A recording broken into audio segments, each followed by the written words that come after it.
Hi everyone, Derek Johnson with Tatango.com. I'm here at Innovista Law, home of the TCPA Defense Force, and I'm speaking with TCPA attorney David Carter. So in the TCPA, or at least I've heard in the TCPA, there's this thing called the OneCall Safe Harbor.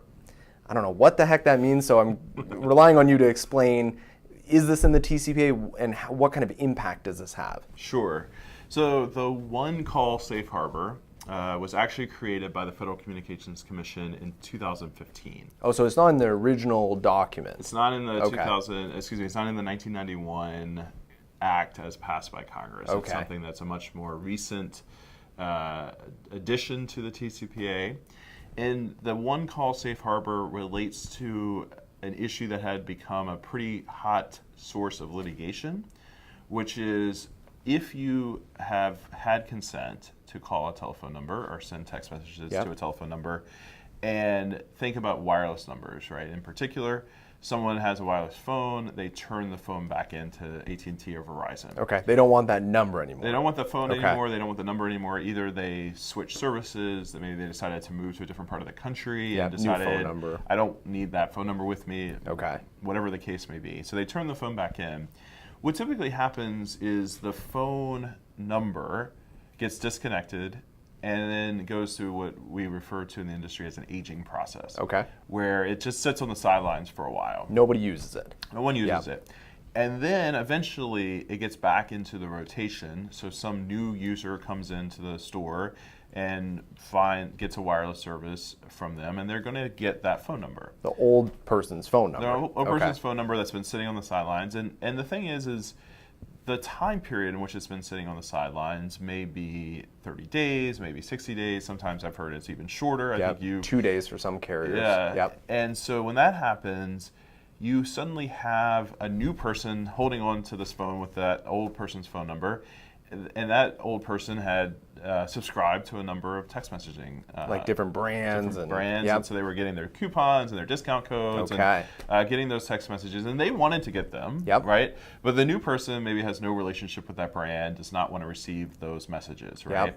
And they're still opted in on the software and the brand because maybe there's not a communication between the wireless carriers to tell them that. Correct. Okay. Exactly. And so that's the issue. And so what was happening is the new person with the phone number would keep getting these text messages. It was from all these random brands that they didn't sign up for. And so then they would bring claims against those brands and say, I didn't give you consent, right? The person that had the phone number before had given you consent, but you don't have my consent. I'm the current person assigned to the number. And so it was generating a lot of litigation. Not generally because of some person that just inadvertently got the phone number and started receiving the messages. What you actually had occurring is, and you still have occurring, is professional plaintiffs, professional class action attorneys will often buy a number of phones specifically to kind of get the phones that have the reassigned numbers. So they're doing this on purpose, essentially. Some are, some are not. It's a it's a mixed bag. You can't, by no means could you say everyone. is like doing this intentionally, but it's become an issue there. And so what the FCC did in 2015 is they adopted the OneCall Safe Harbor, and they said, look, we're going to give you, if you're texting or making phone calls, marketing phone calls to a number, you can call them one time, no harm, no foul. Right? So you're not going to be fined, or I guess sued by a consumer, the $500 to $1,500 per message. Right. That one you're safe from. That's safe harbor. Safe harbor, right? That makes sense. It's your one chance to figure out that the number has been assigned to a different customer, and therefore you should take them off your list, stop calling or stop texting them. It continues to be a pretty big issue in the industry, though, because there is not currently a comprehensive database. There's some databases that try to capture when numbers are reassigned to help people proactively take them off and not even get to that stage. The OneCall Safe Harbor. If you can take them off before that happens, that's great. Otherwise, you have the OneCall to try to figure that out. There's still a lot of issues in the industry about this topic, and people are working on some creative solutions. The FCC, under the new Chairman Pai, is proposing to potentially adopt some other rules that will help companies get access to the information they need to avoid. So before it actually gets reassigned to someone, removing them from a list or a database. Correct. That's the best way, right? If you can find out from the carriers this number has been terminated and it's not going to be used, take them off at that point in time before it ever gets reassigned, and you don't have to worry about this OneCall safe harbor business. That's your best bet. OneCall safe harbor is kind of a backup option. Okay. On the phone calling side, I guess I get it. You have one call, so they pick up, and I'm calling for David, and it's John. I go, oh, sorry. I'm not there. That's not. And then I remove them from the list. Correct. Now, what happens, like, if you don't reach that person, or you reach their voicemail and maybe they don't say their name? Is it just a lot of gray area there?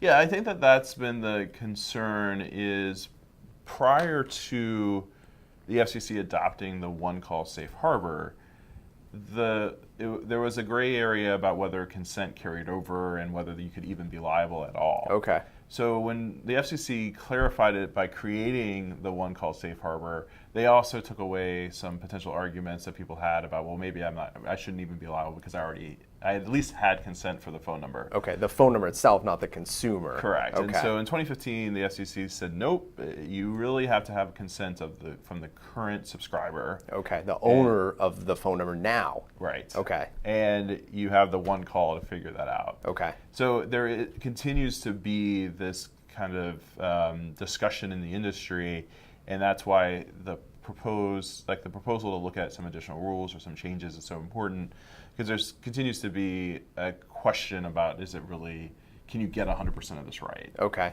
Well, yeah, and like the voicemail, and if they don't pick up, what happens? Exactly. Yeah. Now, most of our viewers are text message marketers. Right.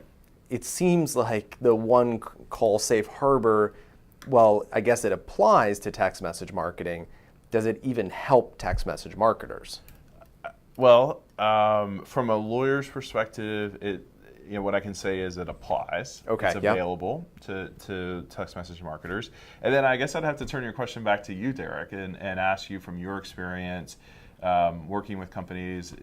Does the OneCall safe harbor really provide value to text message marketing companies? And would love to hear your thoughts on that. Because essentially, the OneCall safe harbor is for a brand to determine that the person they originally got the opt-in from is not the person now being text messaged. Correct.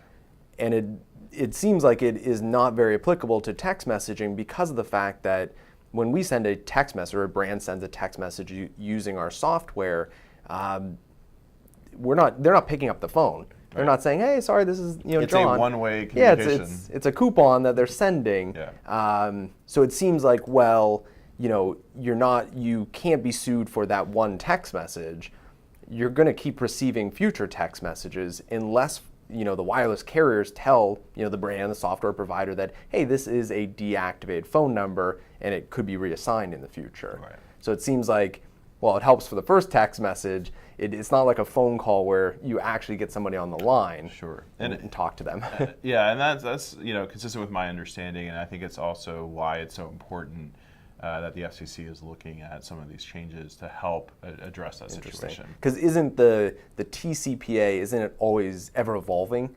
Absolutely. You have you don't have necessarily a lot of changes happening in Congress on the congressional level, but you have two sources of law that continue to evolve. One, the FCC has the power to adopt implementation rules and release orders that help to clarify parts of the FCC, of the TCPA. Okay. And then you have a whole body of case law. You have cases happening across the country. Like court cases, and they're being decided, and then they get information based off what the decision was. Correct. Okay. Correct. And so all of those, looking at the cases, looking at what the FCC is doing, all of that helps to inform us about the law, what the requirements are, and how to comply. Okay. So ever changing. So constantly, somebody needs to be updated, Yes. and following this information because it's changing. Right, and the technology changes, right? True. And from our perspective as telecommunications attorneys, the thing we see consistently, not just in the TCPA, but usually the technology is 3 steps ahead of the law, right? The law seems like always, in this case it is almost. Always struggling to catch up and trying to figure out how to adapt to the changing environment. Okay,